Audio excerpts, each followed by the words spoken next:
Bonjour à toutes et à tous et bienvenue sur la chaîne du Ministère Précepte.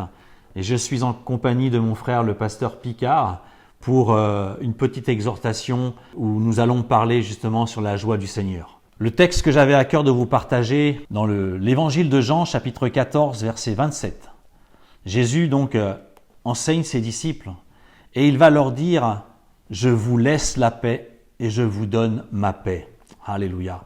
Cette paix n'est pas comme la paix de ce monde. Aujourd'hui, nous vivons dans un monde où tout est bousculé, où il y a des guerres. Lorsque Jésus nous parle de sa paix, nous savons que c'est une paix qui pénètre notre âme, qui nous donne cette paix dans le cœur. Et cette paix, le monde ne peut la connaître. Pour être en joie, il faut être en paix.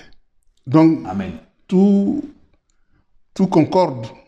Pour être dans la joie, il faut être en paix. Regarde, actuellement, nous voyons le monde, la guerre par-ci, par-là. L'ONU va prendre les résolutions pour parler de paix. Mais cette paix est conditionnée. Ah oui. La paix des hommes est conditionnée. Mais la paix du Seigneur, c'est illimité. Amen. C'est illimité. Et ça réjouit ton cœur. Alléluia. Tu sais que il n'y a pas de limite. Donc, ça fait que tu es toujours heureux de recevoir cette paix. Je vous laisse la paix.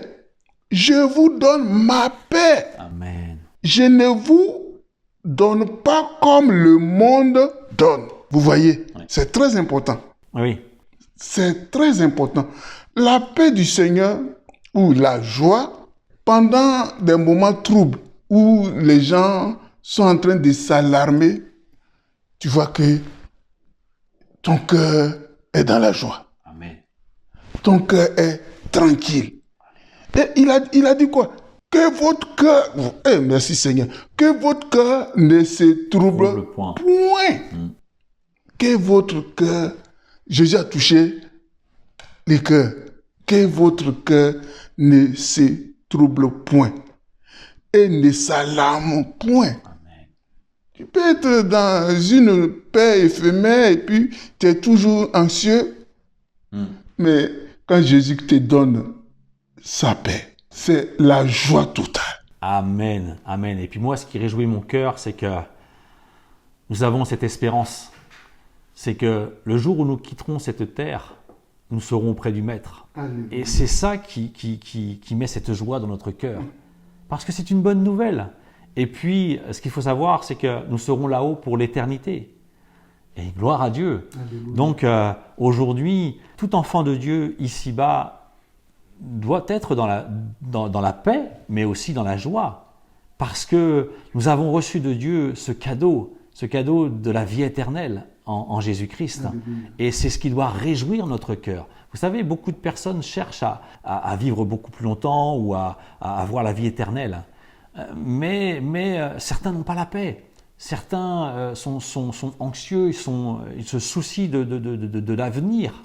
Alors que pour nous, nous ne devons pas avoir peur de tous ces événements qui se passent aujourd'hui. C'est vrai que quand on écoute les infos, on pourrait être apeuré. Ouais. On pourrait se dire, mais qu'est-ce qui se passe? Tout va mal. Mais non, en tant qu'enfants de Dieu, nous devons montrer au monde que nous avons reçu la paix de Dieu en Jésus-Christ et sa joie. Amen. Amen. Et c'est vrai, on a pris le verset 27. Mais pourquoi Jésus a dit, je vous donne ma paix?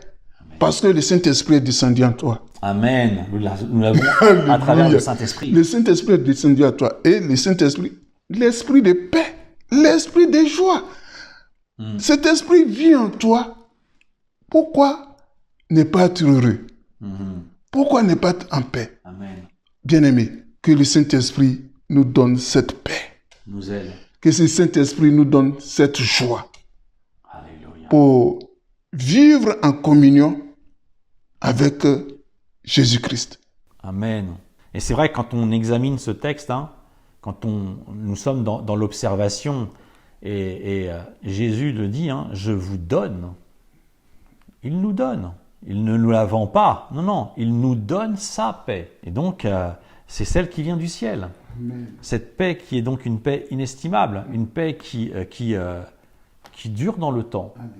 Cette paix, waouh, merci Jésus. Nous avons un témoignage à apporter, que ce soit dans notre entourage, dans notre famille, parmi nos collègues de travail, et que les gens puissent voir que nous avons quelque chose que eux n'ont pas, c'est-à-dire la présence du Saint-Esprit, mais aussi le salut en Jésus-Christ. L'apôtre Paul l'a si bien résumé dans Philippiens 4, au verset 4. « Réjouissez-vous toujours dans le Seigneur. » Amen. Je vous le répète, réjouissez-vous. Réjouissez-vous toujours dans le Seigneur. C'est pas dans l'homme qu'on doit se réjouir. Non. C'est pas dans les associations ou bien dans c'est pas Toutes sortes de choses. dans toutes sortes de choses qu'on doit se réjouir. Toujours dans le Seigneur Jésus-Christ. Amen, amen. Et puis, on sait que la joie ici-bas et la paix, et cette paix de ce monde est éphémère. Elle est comme une fumée qui paraît et qui disparaît. Alors que la joie et la paix que Dieu nous donne en Jésus-Christ est éternelle. Amen. Amen. Amen. Amen. Gloire à Dieu. Amen. Voilà ce que nous voulons vous partager aujourd'hui concernant donc la parole de Dieu. Et donc je vous remercie de nous avoir écoutés. Donc soyez bénis et puis à très bientôt.